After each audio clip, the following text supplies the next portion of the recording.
जो लोग शादी करते ही परदेश चले जाते हैं और अपनी बीवी को अपने वालिदैन के हवाले कर जाते हैं और फिर वो नई नवेली दुल्हन सालों साल वो अपने शौहर के लिए पता नहीं कौन कौन से जज्बात लिए उसके इंतजार में बैठी रहती है, क्या ये जुल्म नहीं है? बहुत बड़ी जाती है। मैं कहता हूं ये जुर्म है। आप घर में है ही नहीं तो आपकी बीवी का क्या काम है जी उधर? सही। मुझे तो ये बात ही नहीं समझ आती। बच्ची का ससुर उसके लिए नामहरम, भाई आपका उसके लिए नामहरम, वो उधर कर क्या रही है? नामहरम रिश्तों में अपने बीवी को छोड़ा क्यों है पहले तो ये, और फिर ये सारे अरेंज मैरिज वाले हैं। कभी लव मैरिज वाले को देखा? नहीं, कभी भी नहीं। लव मैरिज वाला कभी ये नहीं करेगा कि शादी करे और बीवी को माँ बाप के पास, वो पहले अपनी बीवी का वीजा लो आंदे ने फिर पाकिस्तान आंदे ने। ए जेडे अरेंज मैरिज वाले होंगे ने ना जी, इन्हें नौकरानी चाहिए होती है। और इनको क्योंकि वो प्रदेश में जब बंदा जाता है ना तो उसे मिलता कुछ नहीं है। माँ के हाथ की रोटी को वो इस तरह मिस करता है जैसे मनोसलवा हो। बिल्कुल। और है ये हकीकत, हकीकत है ये। तो उस वक्त उसकी माँ बाप से एफिलिएशन, मोहब्बत बहुत इनहेंस हो जाती है, बूस्ट हो जाती है। ऐसे ही उस वक्त तो यही सोचता है कि इनकी खिदमत के लिए कोई औरत चाहिए, जो कि गलत है। उनकी खिदमत के लिए मेड रखें, बिल्कुल सही। उनकी खिदमत के लिए नौकरानी रखें, उनकी खिदमत के लिए बीवी ना रखें। बड़े पते की बात। बीवी का वहां पे रहने का तुक क्या है? मुझे एक बात समझाएं। आप यहाँ पे है ही नहीं तो आपकी बीवी क्यों है वहां पे?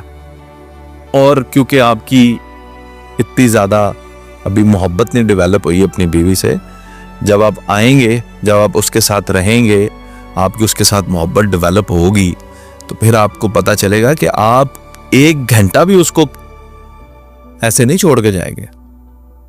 जिन्नियां मेरे तन लगियां तेनू एक लगे तू जाने, गुलाम फरीद दिल ओथे दईए जिथे अगला कदर भी जाने। वो कदर ही नहीं। ऐसा ही है।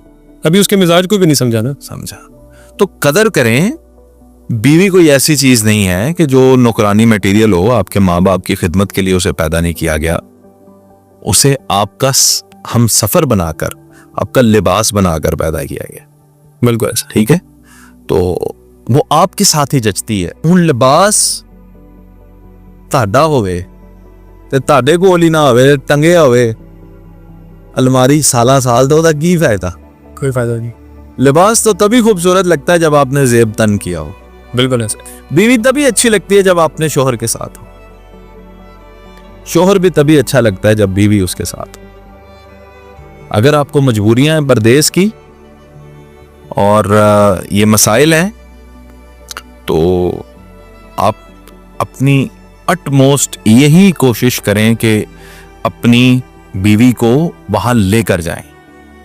बिल्कुल सही है। और कुछ लोग सिर्फ इसलिए नहीं लेकर जाते जी, अखराजात नहीं पूरे होंगे। क्या नहीं होंगे? अखराजात नहीं पूरे होते। अखराजात नहीं पूरे होंगे। वो ताड़ी सारी जिंदगी नहीं पूरी पैनी भुखे हो। जैसे नीयत वैसा पद। तो सबसे बड़ा सदका क्या है जी? घर वालों पे खर्च करना। माँ बाप, बीवी, बच्चे जी। आप उन पे ही नहीं खर्च कर सकते। वो ही आपको तकलीफ लगती है, मैं उधर कैसे रखूंगा? क्यों गए वे परदेश? उनका पेट, यार बीवी और बच्चों का पेट पालने के लिए पाकिस्तान भी बहुत है। आप तो वहां जाते हैं लग्जरी लाइफ के लिए। बिल्कुल। और वो परदेसी खुद लग्जरी लाइफ नहीं जीता, परदेसी के घर वाले जीते। ऐसे ही। तो यार परदेसी, जब तुम वापस आओगे मेरे भाई, मैंने परदेश काटा है नरोज खान, शुक्र है मैं शादीशुदा नहीं था।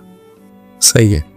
मैंने परदेश काटा है। परदेसी यार, तुम जब वापस आओगे तुम्हारे बच्चे छत जितने जवान जब हो जाएंगे, वो तुम्हें उस तरह बाप नहीं मानेंगे जिस तरह हमारे माशरे में बाप की इज्जत और ताजीम होती है, रोब दबदबा होता है। हाँ, वो कोई नहीं मानेंगे तुम्हें। बिल्कुल। तुम्हारी बीवी भी तुमसे जुदाई के बाद अब तुम्हारे साथ वो मोहब्बत नहीं रखेगी। बिल्कुल। जो टाइम स्पेंड करना था वो तो गुजर गया। क्योंकि तुम्हारी जगह उसकी तमाम तर जरूरियात पूरी करता था तुम्हारा बेजावा पैसा। ऐसा अब उसे तुमसे ज्यादा तुम्हारे पैसे से ही मोहब्बत है। फैक्ट है, ना माने। अब जब तुम पैसे देने बंद करोगे ना यार परदेसी भाई, तुम्हारी बीवी भी तुम्हें हो सकता है रोटी भी ना पका के देखे, उठ के आप पका लो। उथे भी तो पकाते रहे हो ना। ऐसे ही है। तो यार अपनी फैमिली को, अपने बीवी बच्चों को साथ रख। कितनी लंबी जिंदगी है नरोज खान साहब। मुझे तो कल की बात लगती है, मैं छत पे पतंगे उड़ाता था, आज पता नहीं कितने ही बंदों का बोझ लिए चल रहा हूं, कल मैं पता नहीं किधर होऊंगा। तो इस सारी जिंदगी में जो अच्छा वक्त है वो तो बीवी बच्चों के साथ है।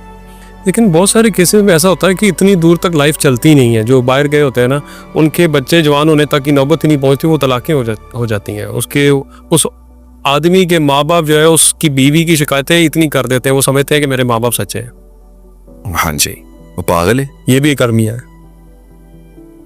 मैं आपको बड़ी तल्ख हकीकत कहने लगा हूं कि माँ बाप हमेशा सच्चे नहीं होते। माँ बाप को बशरियत के तकाजे से बाहर ना निकालें, सही। माँ बाप को फरिश्ता ना समझें। मैं ताजीम अपनी जगह, बिल्कुल सही। मैं ये नहीं कह रहा उफ भी कहें, वो बात अपनी जगह, लेकिन वो गलत बयानी कर सकते हैं, कर सकते हैं, झूठ भी बोल सकते हैं, तलाक भी करवा सकते हैं। अब किसी बेटे को, बशमूल मेरे, आपके, इस वीडियो को सुनने वाले तमाम मर्द, किसी बेटे को यह नहीं लगता कि मेरे माँ बाप तलाक करवा सकते हैं? ऐसा ही। तो फिर कौन है? ये तो जांच पड़ताल। अगर मेरे घर में भी नहीं है, आपके घर में भी नहीं है, तो ये जिनकी हम बात कर रहे हैं वो कौन है? नरोज खान साहब हमारे ही घरों में। सिर्फ सर्कमस्टांसेस, हालात मुख्तलिफ होते हैं। आप खुशहाल कर दें, मसाइल कम। आप थोड़े से हाथ टाइट करें, मसाइल ज्यादा। आप अपनी बीवी के साथ रहते हैं, मसाइल और। आप बीवी से हट जाएं, बीवी को उधर छोड़ के जाएं, मसाइल और। तो यही लोग हैं जो फरिश्तों की सूरत में भी नजर आते हैं, जो दूसरा रूप भी धार लेते हैं। बिल्कुल सही है। माँ बाप हमेशा सच्चे नहीं हो सकते।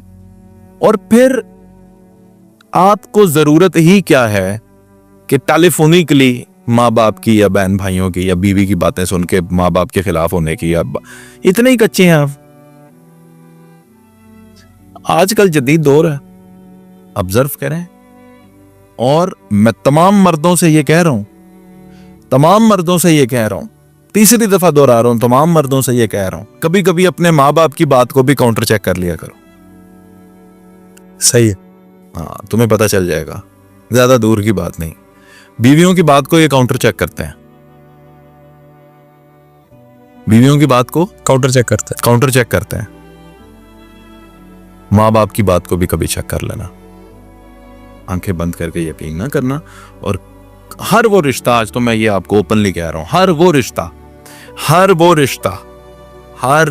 रिश्ता जो आपसे जुड़ा है और आपको ये तरगीब देता है कि इस औरत को छोड़ दो, तलाक दे दो, तलाक की बात मुंह से निकालने वाला हर वो रिश्ता जो आपको कहता है इसको तलाक दे दो, वो आपका सगा नहीं, वो आपका रिश्ता नहीं। उसमें आप जिसको मर्जी बिठा दें। बिल्कुल सही है। तो तलाक की बातें भी छोटी छोटी होती हैं, लेकिन जब बाहर पहुंचती हैं ये चेंज हो चुकी होती है। सारी गल ही बदल जाती। बिल्कुल। मर्द दा ज़हन जो बदल गया तो सारी गल बदल गई। Thank you sir.